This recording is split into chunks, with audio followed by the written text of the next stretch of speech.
just go. Like make it happen. Like obviously, like I've only been there twice, but I've run now 4 cars. I'm up to about 100 runs. Like just go. Like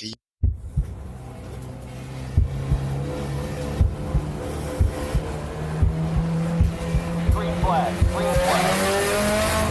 Welcome to the Blind Apex Podcast, where amateur club racers tune in to get faster.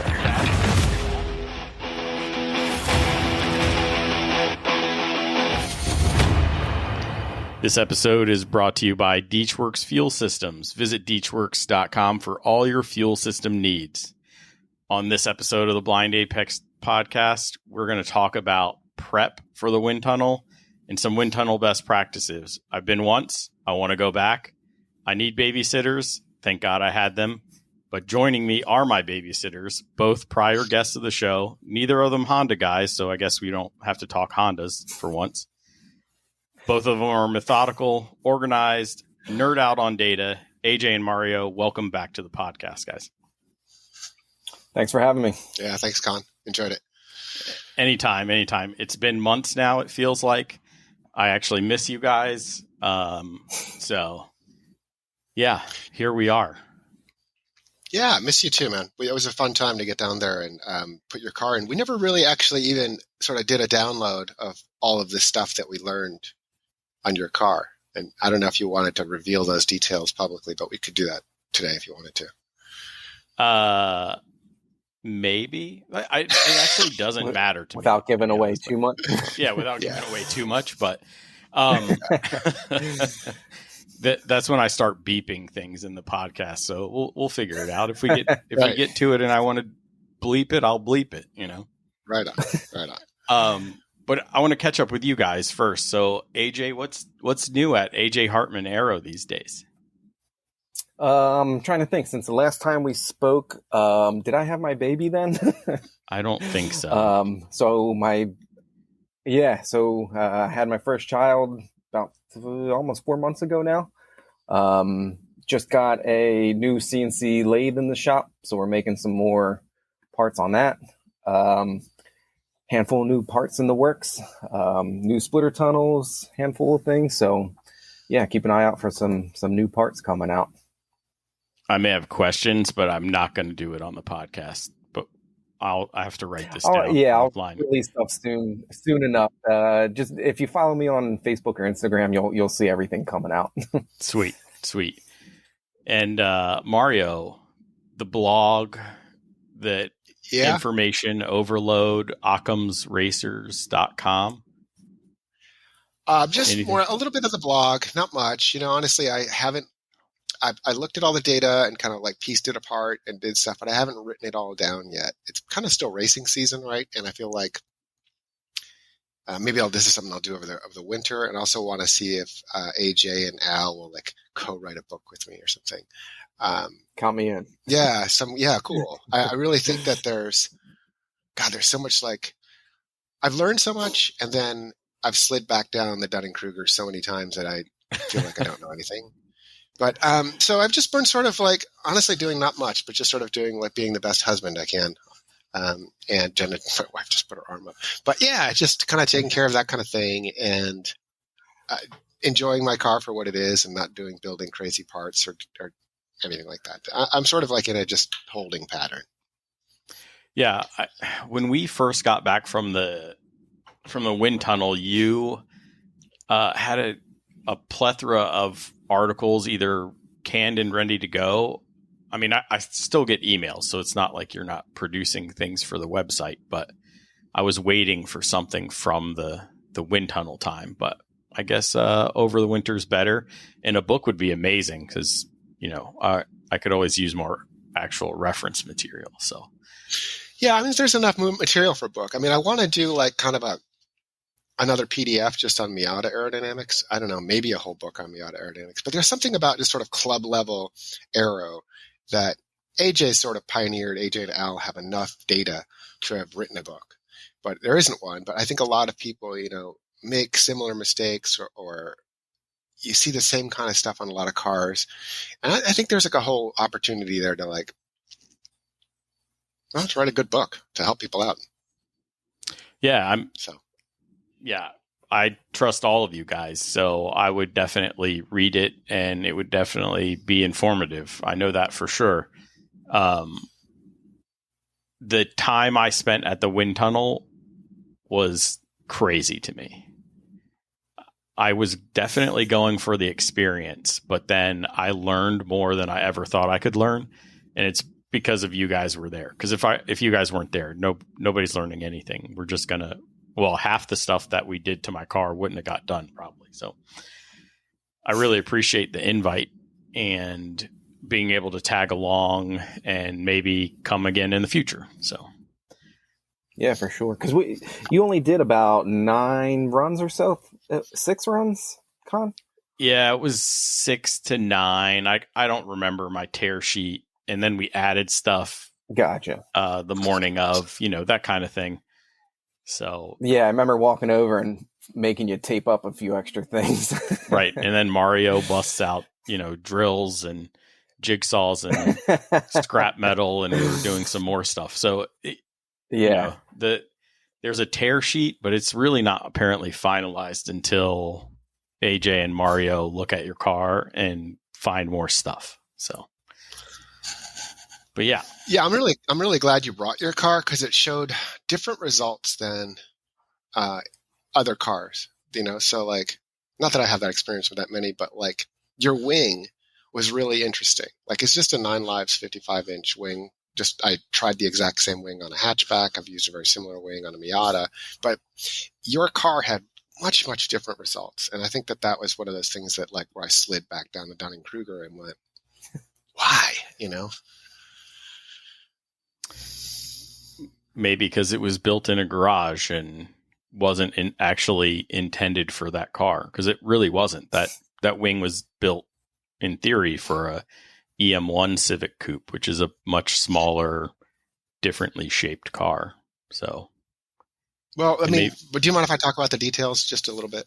Go for it. Reveal some numbers. Okay, so we'll just bleep that some stuff later. It's fine. Yeah, that wing on my like Hyundai Veloster, right at 0 degrees, set in the right, sort of roof height and at the right setback distance and all that stuff.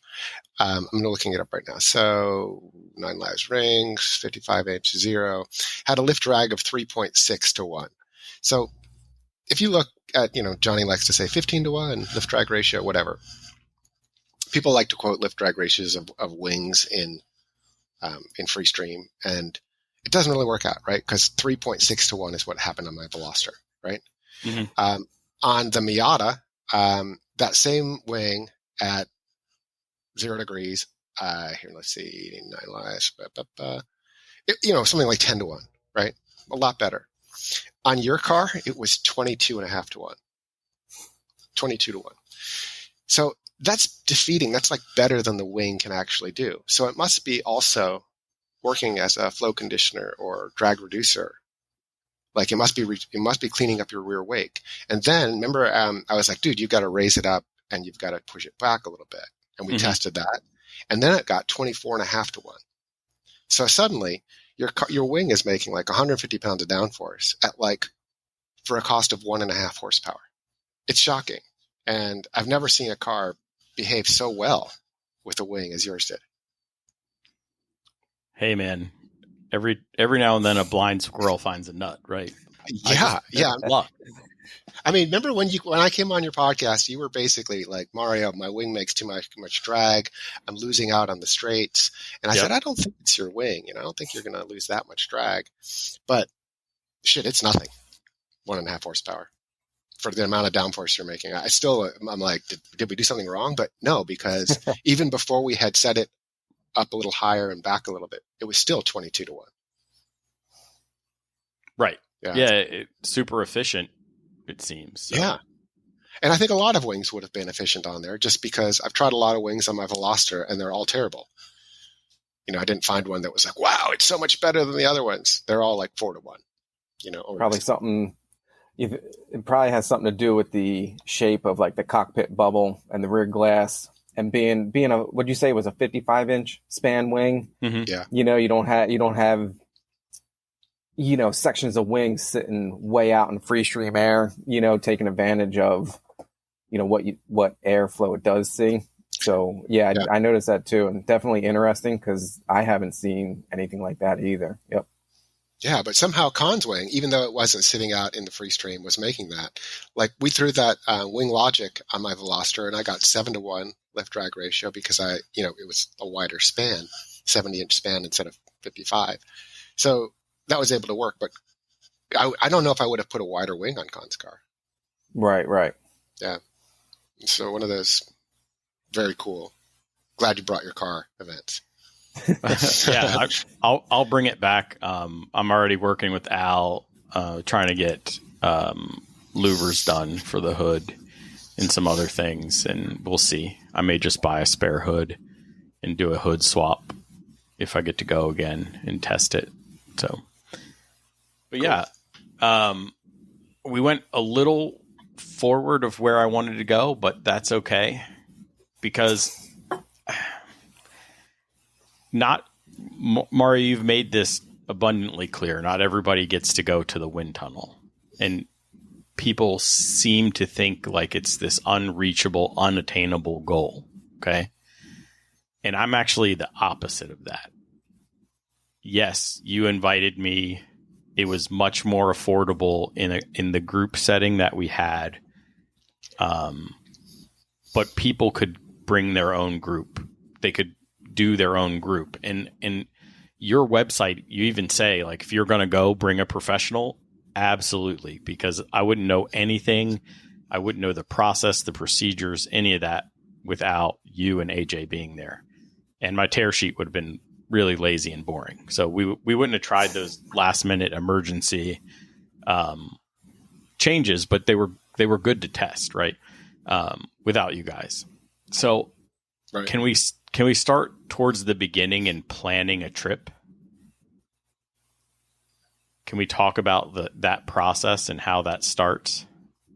Because this is not your first rodeo, neither one of you. So, you want to go, Mario? Because this specific one, you kind of organized everything.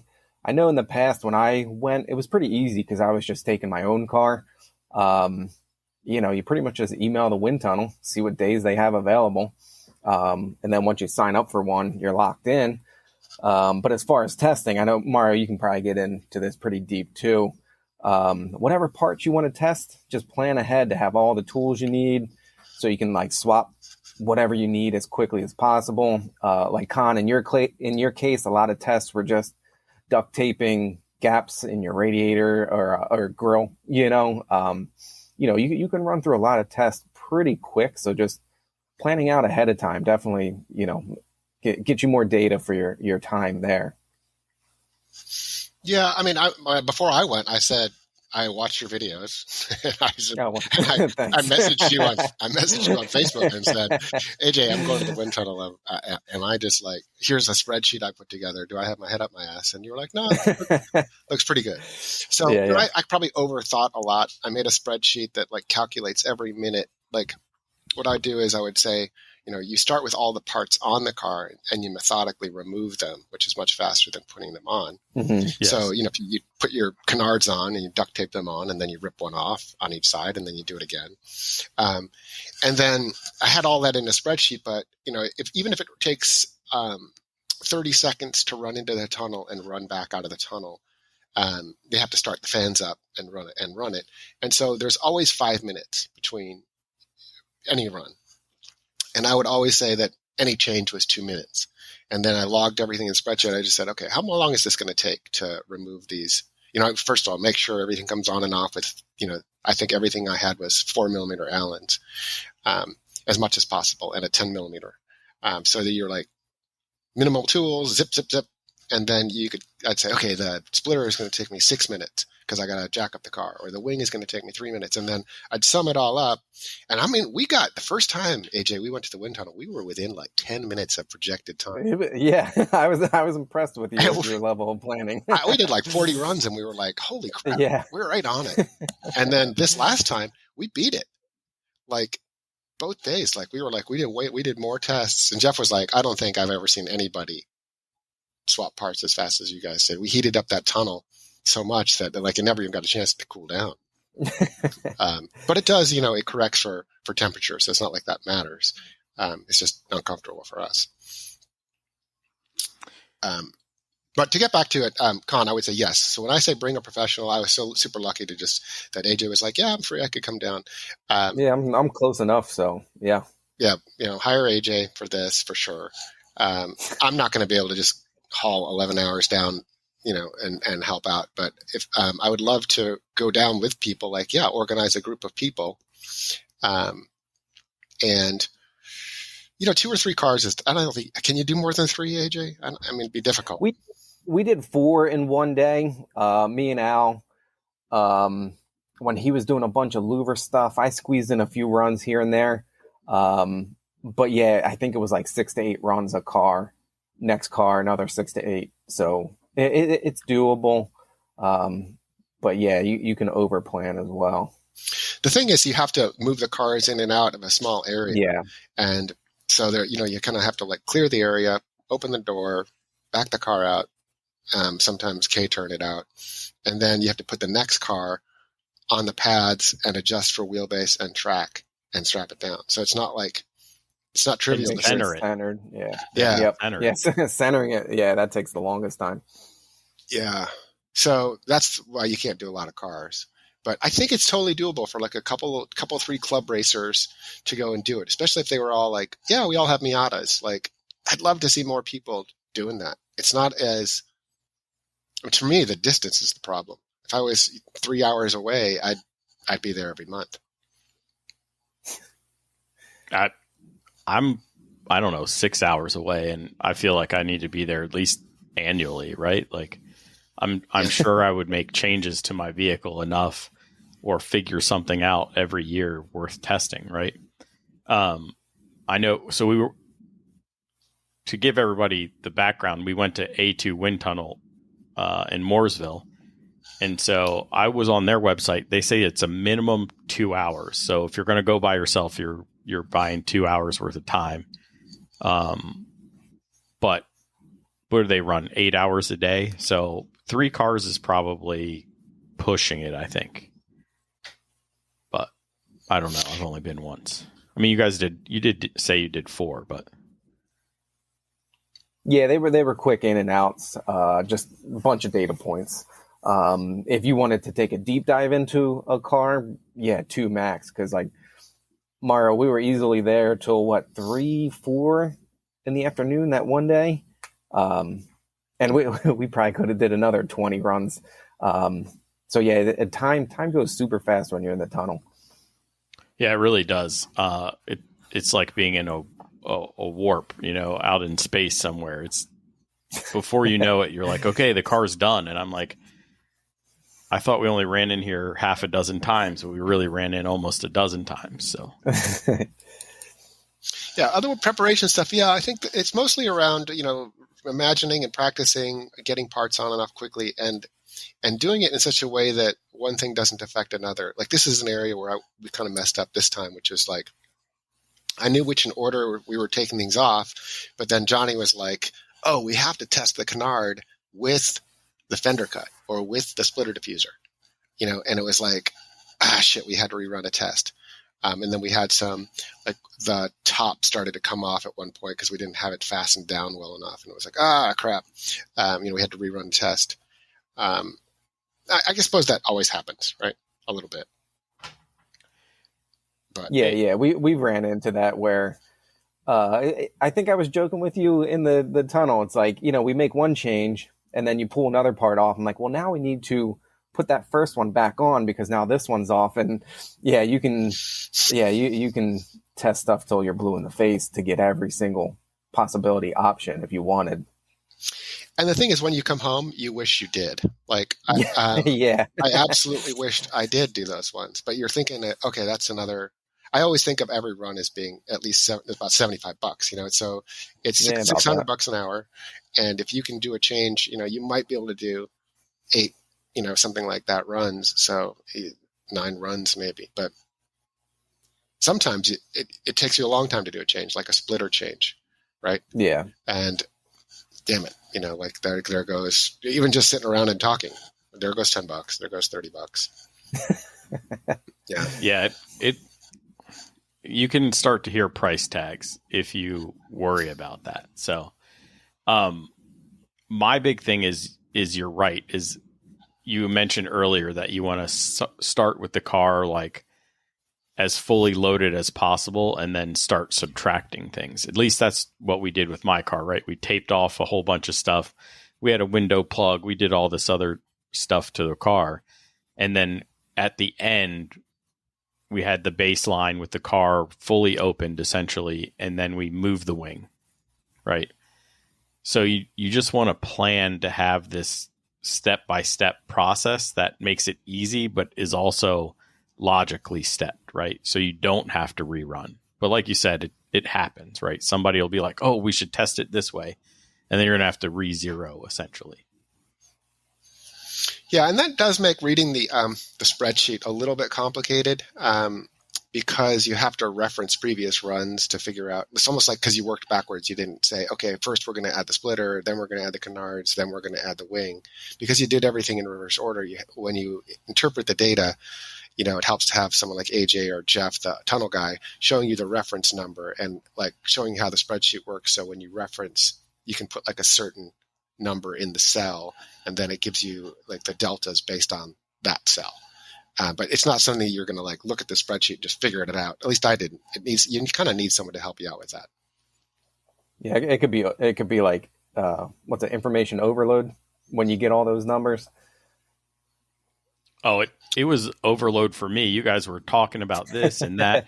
I mean, even when my car was done and pointed at the trailer and the other cars were in there, I was just like, what in the world? I'm learning a plethora of stuff, So there's definitely a lot of information going on and decisions being made and people running around, and the wind tunnel gets hot, man. My tip to everybody, be the first one in the tunnel. So, or go in the winter time, or go in the winter. Yeah. But so we wanted to, we've talked before this, we exchanged emails. What kind of general information do you want to share about best practices? You talked about writing this book, but there's a lot of misinformation out there. So what do you want to talk about as far as that goes, Mario? Oh, not wind tunnel, but just general aerodynamics. Yeah. Well, let's talk about some of the things we learned on your car. Okay. And that's just like wing placement. So oftentimes I see people with their wing mounted too far forward or too low. The rule of thumb is roof height and overlapping the cord by the trunk by about a quarter.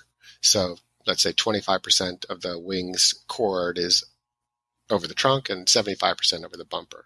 And that's like a Kyle thing, right? And it provides the sort of best extraction from the wake of the car and good downforce. It's kind of like a sort of, other cars are going to behave differently, but that's a good starting point. But so many times I've seen people with their wing basically, like yours was, too low, and too far forward. I know you're a victim of using wing stands that weren't developed for your car, but it happens. You see it a lot. I think only caveat I'll add is if rules allow. Mm. Oh yeah. So my rules, I'll admit, my uprights are now different, right? So I came home, we had the data, and here I go measuring, right? So I'm squaring up the car, I'm measuring, because my rules say the whole wing has to be contained by the bumper, not within the bumper, but contained by it. So I couldn't pull it as far back as we had it, but I could pull it back 2 5/8 inches, and that was with about a 1/4 inch of safety room, so I don't get plumb bobbed and DQ'd for it. So I was able to pull it back. I was able to elevate it, and then I have the high setting. So, yeah, I mean, you have to make changes when you learn something like that. So, yeah, and the other one, AJ and I both talked about this previously. You've asked about this, this whole sharp splitter thing. I see so many flat, sharp splitter blades that are cut your ankle on it. And it's like, It'd be a heck of a lot better if it was blunt and rounded on the bottom. But even still, I saw this Corvette the other day that had it rounded on the top, flat on the bottom, rounded on the top, and it's just like a, like a misunderstanding. And if, like, not in the racing world, also just in the HPDE world, if you go around and look at splitters, 90% of them are either sharp or rounded on the wrong side. Yeah, there's definitely ways to optimize splitters and putting them on the car, and then understanding how the car is in motion and in turns. And hopefully everybody knows now that you should have some rake in your splitter, right? Especially if you're forced to have a flat splitter. But when it's going around a turn and you're pogoing or you're doing something weird, and the front of the car is actually up in the air, it may not be acting the way you think it is. So you got to pay attention to that stuff. Yeah, I've been reading people say like 1 degree or 2 degrees. I don't know where that comes from, the splitter rake. Have you seen that, AJ? I don't know. Oh, yeah, that's like a safe starting point, I think. Because like Con was just mentioning, if you do it level, when you accelerate and weight shifts backwards and the nose comes up a little bit, you could be nose up on the splitter and the front starts washing out across the track. 2 a degree, 2, 3, you get a little bit more past that, the nose might start getting a little too close to the track, and then there's a whole nother set of issues potentially. But like you mentioned earlier, rounding that leading edge kind of lets the airflow stay attached with that angle rather than just the a blunt lower nose. Leading edge. Oh, I'm sorry. Did I say lower? You just said leading edge. Oh, I'm sorry. Sometimes, my brain's faster than I talk.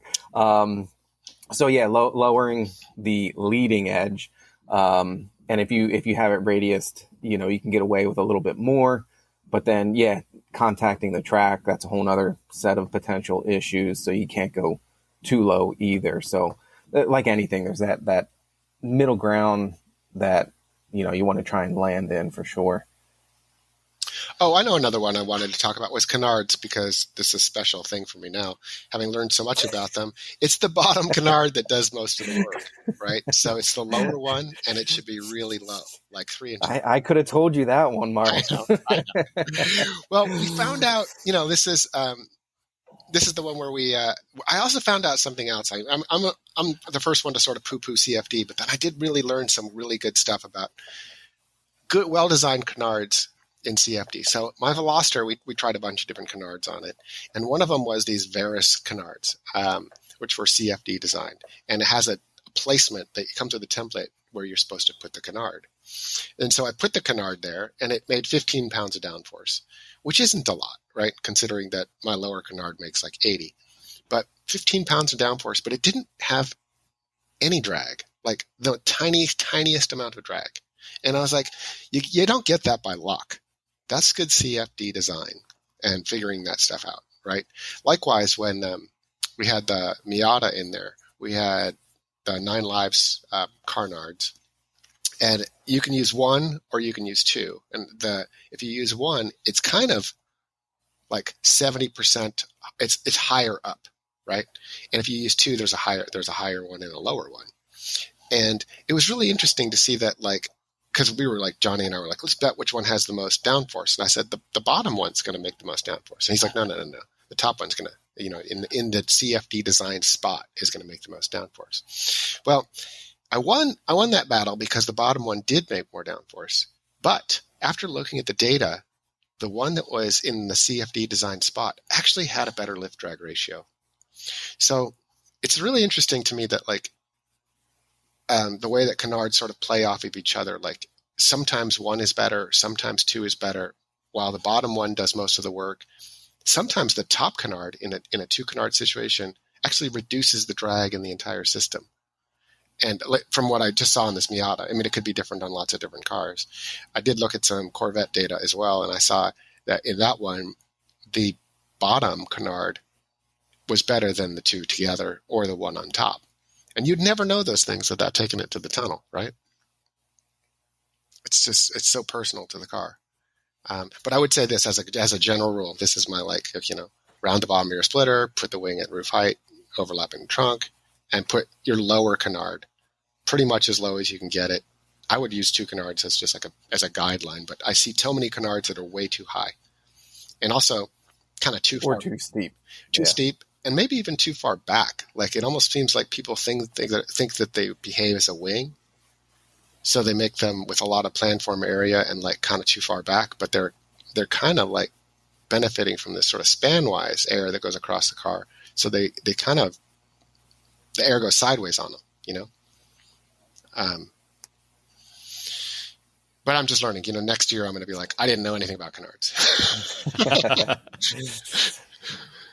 Are we going to do a whole day on canards next time? No, but no. Maybe. I mean, they You really could. I mean, so let's talk generalities like that.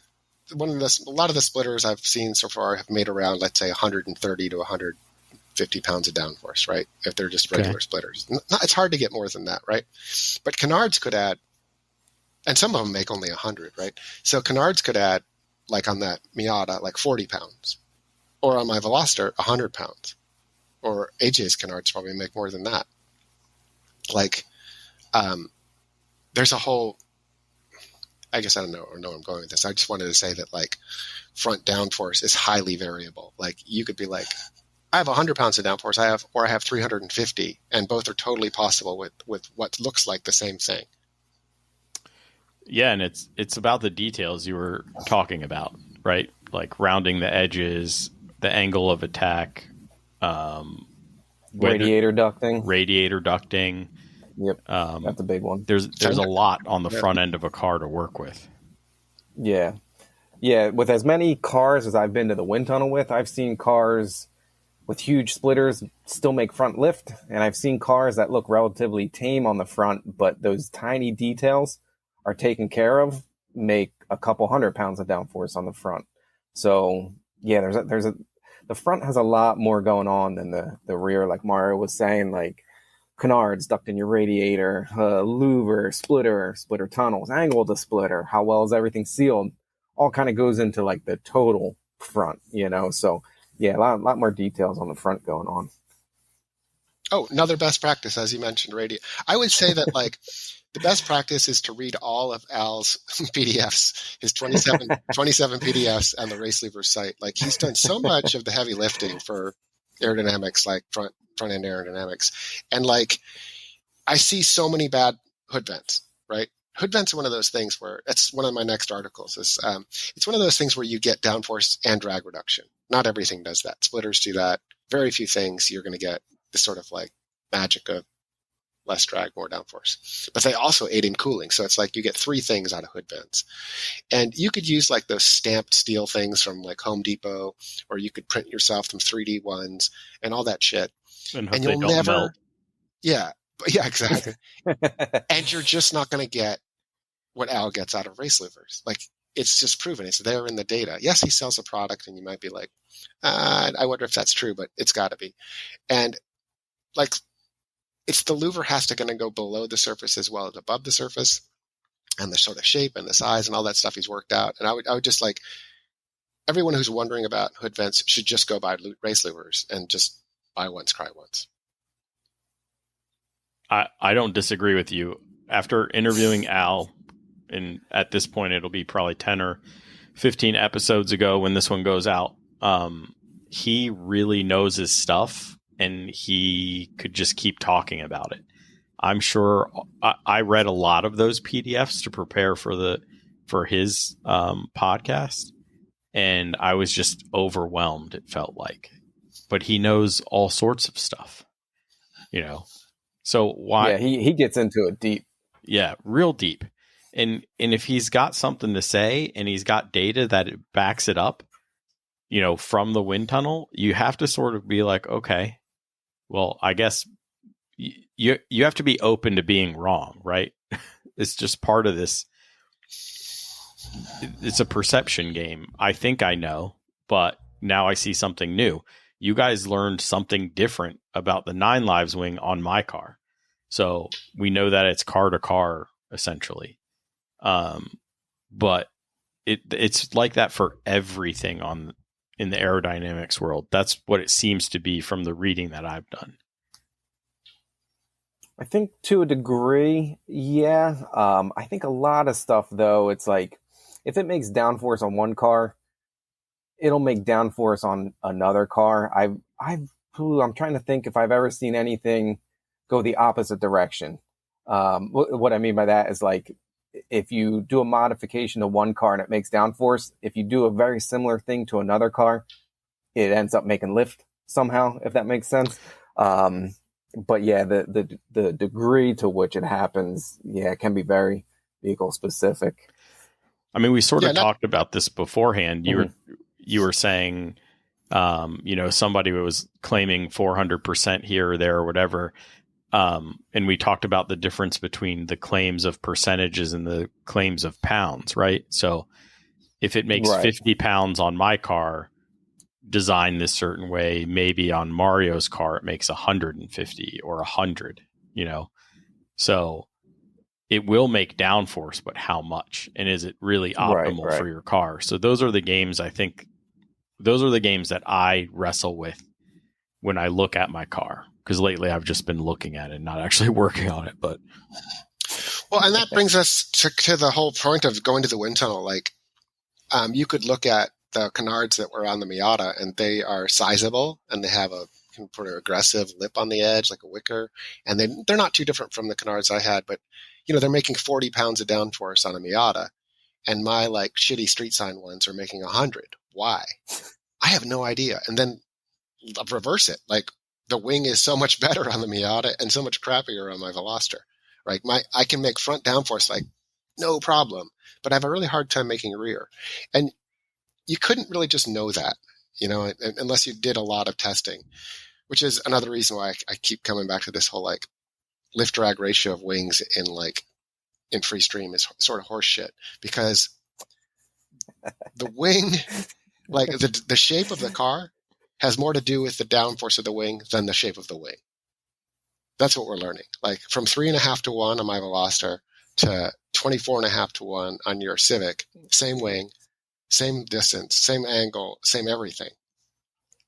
That means that there's so much more variability in the car. I mean, you could put any wing on my car and it probably sucks, and probably any wing on your car and it's a shit ton better. Possibly. I think so.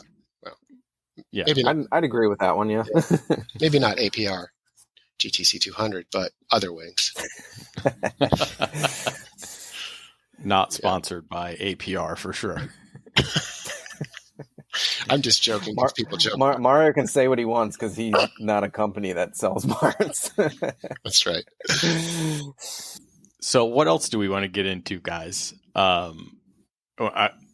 At this point, I'm completely comfortable with going through all the stuff that was done to my car, because at least, how about I start off with, can we talk about what happened with the window net testing that we did for my car? Because Mario thought it was my windows were catching a lot of drag. And so we tested it, essentially. We did, well... I double window netted, and we had foam board in there to cover up the gaps. Now, it was not on the outside of it's not where the window actually is. It's where the window net is. So it's sort of inset, right? So people need to realize that part. But Mario, do you have the numbers on that? I have it up too. Somewhere. Yeah, they're so tiny, it's insignificant. Which is shocking, right? Because my window is so long that in theory it should have a lot of drag right there. Yeah, in general, I thought open windows would be much worse than they were on your car. They really weren't that bad. Yeah. And so, stuffing a window net in there to block the air doesn't do anything when it's already sort of jumping the gap and reattaching.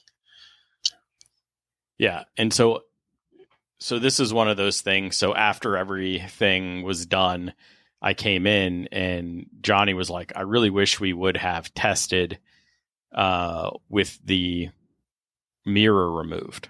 Because he seems to be a big proponent of removing the mirrors all the time. and the whole ride home, I do my best thinking when I'm towing my race car home, is maybe I should have, because maybe it would have proved that my mirror is actually what's keeping the air out of that hole, but I don't know. What year is your car? It's a 2007 Honda Okay. Civic Coupe. Because my theory on it, real quick, I'll let you chime in, Mario. Newer cars, newish, they probably took that into account, to get better gas mileage out of the car or something like that. Older cars, I think they just threw a mirror on there because you needed a mirror, and that was it. They didn't really look into it much more than that. But that's kind of my take on it. I don't know what you feel about it, Mario. I don't know. Like for example, on the Miata, we did remove the mirrors, right? Mm-hmm. We tried, and that's an older car that's sort of. I mean, it's a kind of a big mirror, and I always felt like maybe that mirror blocks some of the air going in the window, right? So removing the mirrors was only 0.003 difference in coefficient of drag. So what that is 0.3 horsepower, or negative 1.3 pounds of drag. Like, it's nothing. Like, if you're removing your mirrors for drag reduction, it's nothing. It's not helping on a Miata, and those are big mirrors.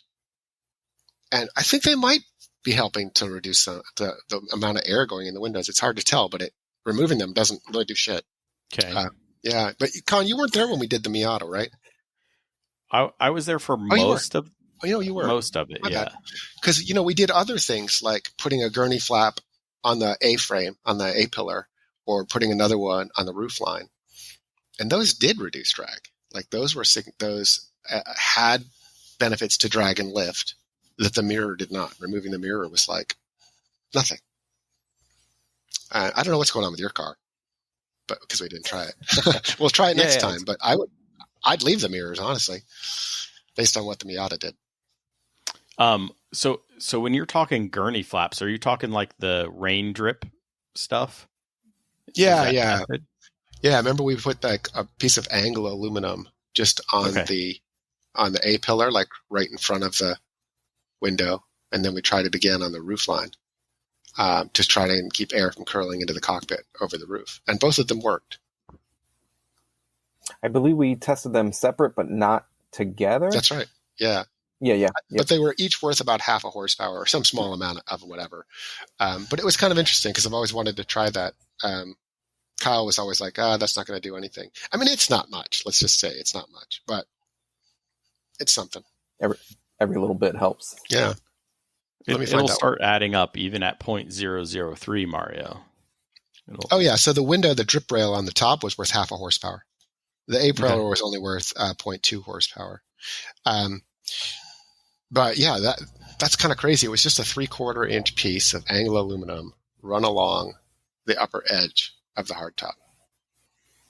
And my thought was, let's try and keep air from curling into the cockpit. It's one of the things that I found on my Veloster when I put those rain guards on there. It reduced the negative effects of open windows by half. And it's just this like 2-inch plastic strip. And you're like, how can it be? And that led me to think that most of the turbulence from open windows is on the upper window edge. It's not at the B-pillar or A-pillar. It's just at that top junction. And just putting a 3/4 inch strip there gains half a horsepower. And on a Miata, that's like a turbocharger. You know what's funny about that, Mario? Because you got your video up. Can you see what I'm pointing to? Oh, yeah. I think everybody listening to this on a podcast has no idea what I'm pointing to. But on my race car, I kind of made like a little, to kind of mimic what we did on your Veloster. Yeah. Like a little, about 1.5 inch strip across the top of the door window. I figured it can't hurt. Well, on the Veloster, like the open windows was a loss of 15% rear downforce and a 7% gain in drag. And putting that little strip there halved both of them. So that's easy. And that's a win-win. That's a win-win. Yeah. Yep. It's hard to get those.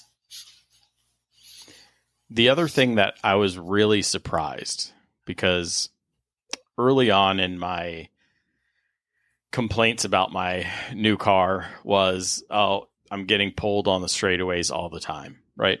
Somewhere in the middle, getting pulled. And I had a friend who was like, just take the wing off. It's always the wing, right? The wing is the drag part. And we know that it's not now. But the result of not having the wing on my car was pretty surprising too. Let me look at that. In the Aero? I don't remember what happened.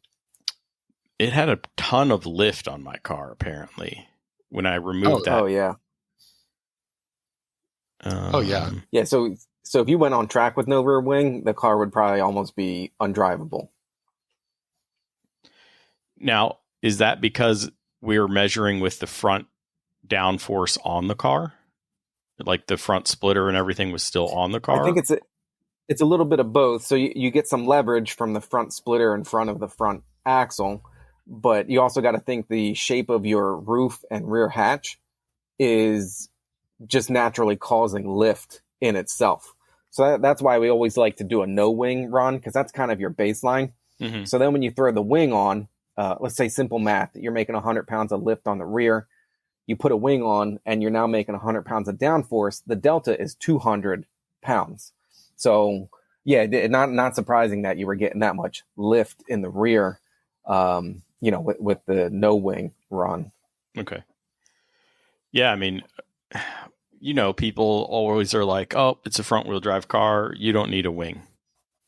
And I'm like, I think I do. Well, you also don't need 130 pounds of lift on the rear either, which is what you had. I mean, you basically reversed that and got a little bit of downforce in the rear, but like it's got 130. I mean, all cars, are going to have a little more lift over the rear. That's just the general shape and how it works. But 130 pounds is pretty significant lift. And just for your guys' edification, I literally bought all brand new, every under tray plastic for that Honda ever made for my car. All new fasteners. And before we went down there, the entire car was fitted exactly as it was supposed to be from Honda. So there's like little block offs behind the rear wheels. There's little air deflectors in front of the rear wheels. There's a panel in the back that takes up all the gap where the gas tank is, and it mates to the bumper and the subframe and all this stuff. I mean, it was loaded with every piece of like plastic Honda ever intended to have on this car, and it still produced a ton of lift. But I'm sure drag was probably reduced, would be my guess. If we had enough time in the wind tunnel, it would have been fun to take that all off and see where you were at. But yeah, you got to think Honda, when they made your car, it's supposed to be fuel efficient. Mm-hmm. So they were probably primary concerned about drag reduction rather than actual downforce. But again, in your case, that's still a positive. Right. I have to remember that the OEMs are more worried about drag than they are about my downforce. But for sure. Is there anything else that you guys remember about my car in the tunnel, or what we found in the tunnel that was interesting? I remember, because when I was on with you before, I remember the hypothetical question you asked me was about blocking off a fog light blank. Uh-huh. And we actually did that on your car in the wind tunnel. Yes, we did.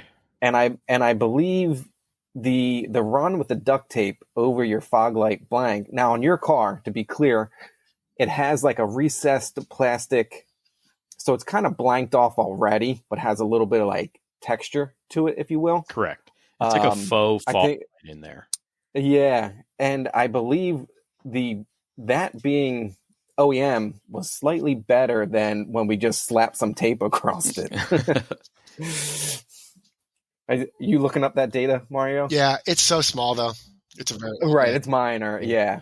But you would think like taping it to make it a little bit smoother would have been something, but yeah, practically zero. I did the same on my Veloster. I don't know if you remember, I made these little cardboard covers to cover up some of this corrugation on the front it's like styling stuff that shoots air into the. I just thought, oh, it'll make the curtain ducts work better if I cover up this crap. It didn't.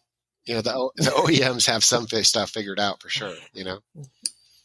So I wasn't there for day 2 on this trip. I left day before so I could go play at the racetrack.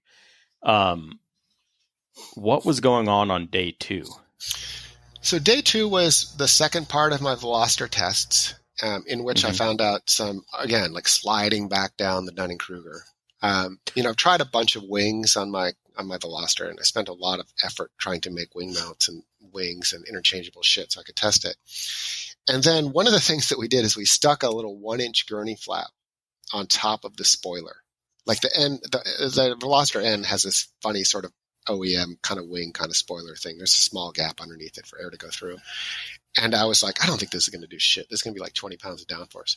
And AJ's like, no, it's going to be like 100. And I was like, come on.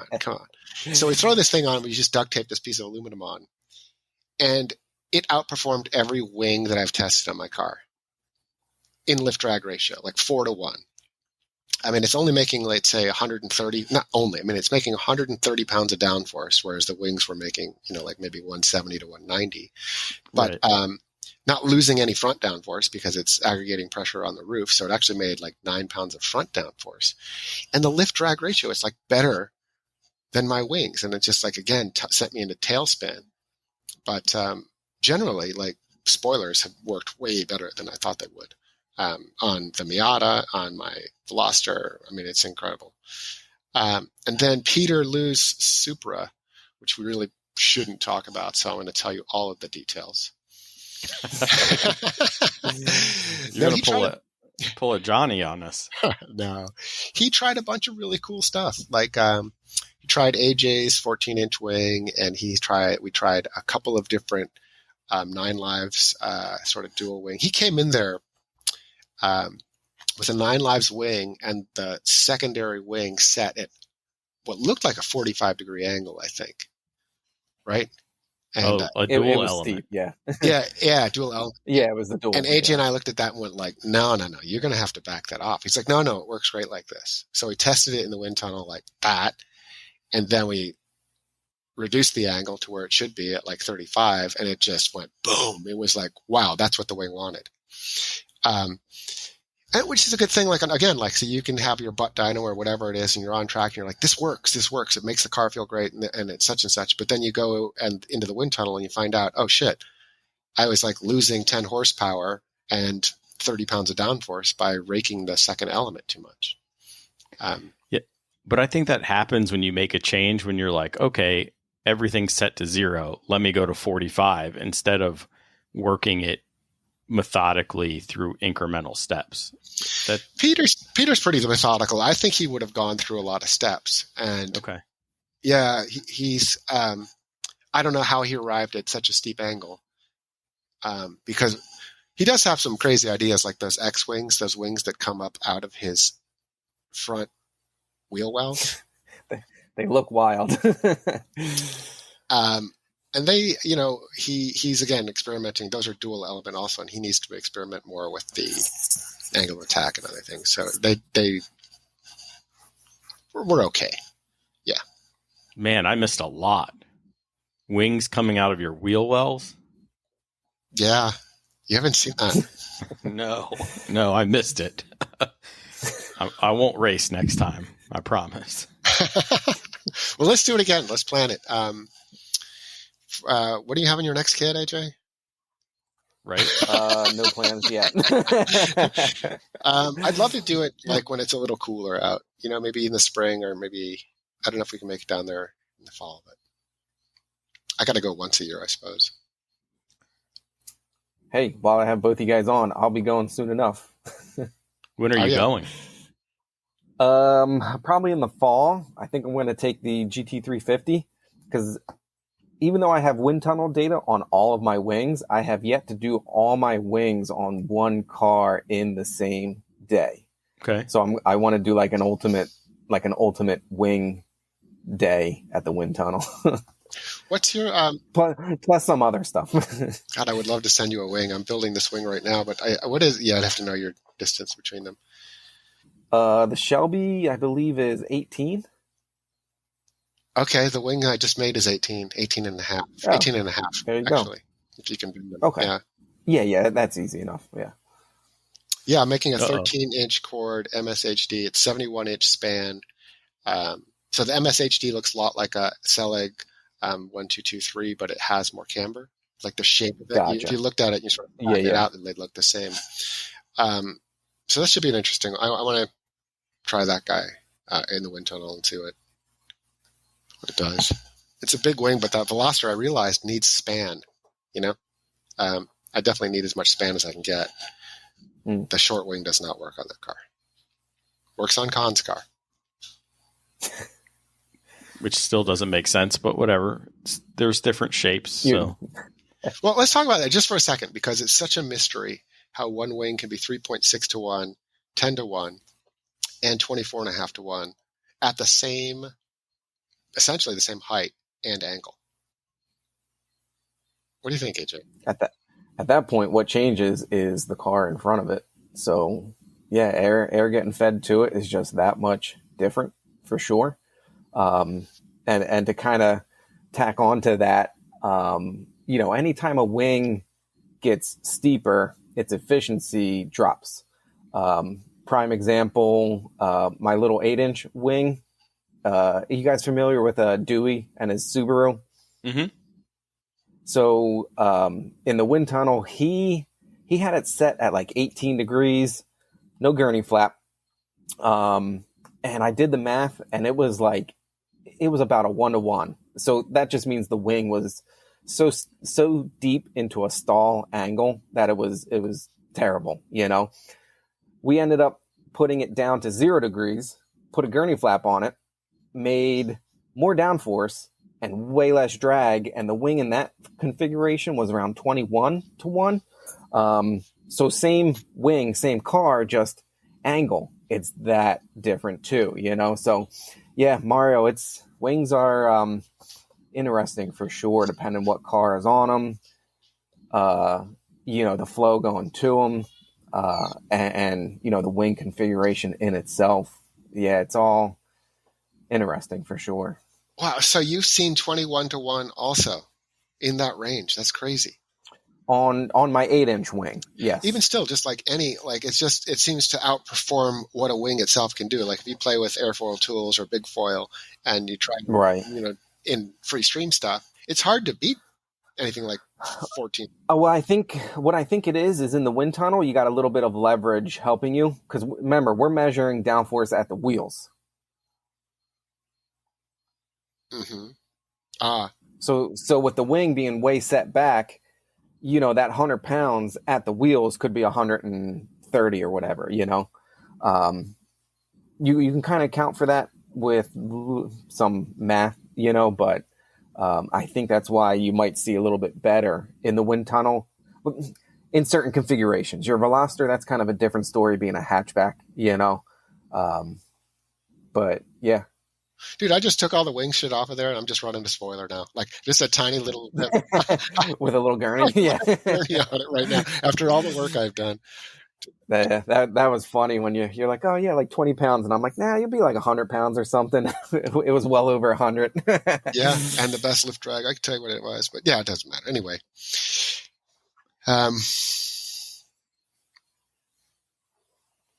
To me, it means that more people need to go visit the wind tunnel. I'm a big proponent. I think we need to have like quarterly, somebody call AJ, and some group needs to go down there at least, Yeah, I'm close enough to the wind tunnel. Like I said, it's like I kind of don't mind giving a hand. Easy enough for me to go down. Yeah, shout out to the Miata guys. Like if a bunch of Miata people want to go, let's say 6 people, 3 people one day, 3 people another day, I will absolutely drop everything and go and help. With the spreadsheets, with the parts swapping, with anything. Like I would love to see that happening like regularly. Maybe that's one of the things we can get out of this podcast. Get the Civic people down, get the Miata people down, just keep the Veloster people at home. There's nothing to learn. There needs to be more Veloster people, because the Veloster N deal is kind of crazy, or the Hyundai N deal that you guys have is pretty crazy. So yeah. That being that we can run them on track and blow the engines up and they'll still replace them. Yep. Yeah, it's a track warranty. I have a bumper to bumper track warranty for another 8 years. Yeah. Wow. Yeah. Yeah. And the blowing up the engine on track, I've already tested at Waterford. Oh, wow. Okay. Yeah. They took the car to the closest Hyundai dealer, fixed it, and shipped it back to me in New York. Oh, wow. They shipped it back to you too. Wow. Look at that. Yeah. Paid for the rental car. All that. Man. Yeah. Honda's got some work to do, I'll tell you that. Everyone does. Like, you got the Subarus and Toyotas blowing up and then blaming the customers. And then you got Hyundai going, give me another one. Yeah. Yeah, that's wild. AJ, when are you going? Or maybe you want to tell me afterwards, because I'll take the time and come down and be the other guy helping you. Yeah, for sure. You're more than welcome. Nothing's set in stone yet. I'm thinking like October, November-ish. Okay. Kind of like off-season when I kind of have a little bit more time. I thought the off season would be your busiest time, when somebody goes, I need XYZ built. Yeah, January is when we really start getting busy again, because everybody starts gearing up for next season. Everyone listening to this podcast, do not wait till January. You have officially failed planning your off season. Do me a favor and order early. I mean, your race program is in failure mode if you're waiting till January. Sure, you can wait for funds and things like that, but Lord, please be planning ahead. All right, gentlemen, are there any other notes we want to talk about from coming off my only trip to the wind tunnel? Just go. Like, make it happen. Like, obviously, like I've only been there twice, but I've run now 4 cars. I'm up to about 100 runs. Like, just go. Like like you said, Con, you learned so much. I mean, I learned so much both times. And like the next time it'll be again, like this, all this stuff I didn't know and better questions you can ask. And it's not terribly, terribly difficult if you live on the East Coast, somewhere near there. Do it. Yeah, and really it's not cost prohibitive. You can get your 2 hours in and probably tow there for about the price of a race weekend. That's what I always compare it to. So if you skip a weekend, I'm sure the organizers are going to hate me for saying that. If you skip a weekend, you can definitely afford the 2 hours. We paid, I only did 1 hour, right? But I towed. I did 1 hour in the tunnel, and we got a cabin so I could hide in the woods and people couldn't see my car overnight, all that stuff. And it was less than a race weekend. So I don't want to hear complaints about money and it being expensive. You need to get a group of people together, hire AJ, and make it happen. And stop crying about me being in the wind tunnel. Yeah, you're here. Well said.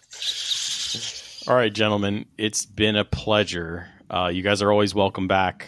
AJ, if you got new products, new discoveries, likewise, Mario, anytime you're putting out books or whatever, I want to hear about it. Let's talk whenever you guys want. So, cool. Yeah, sounds good. All right, good to see you both. Yep. Take care, boys. Bye. See you guys. Until next time, keep working on yourself, keep working on the car, and let's get faster.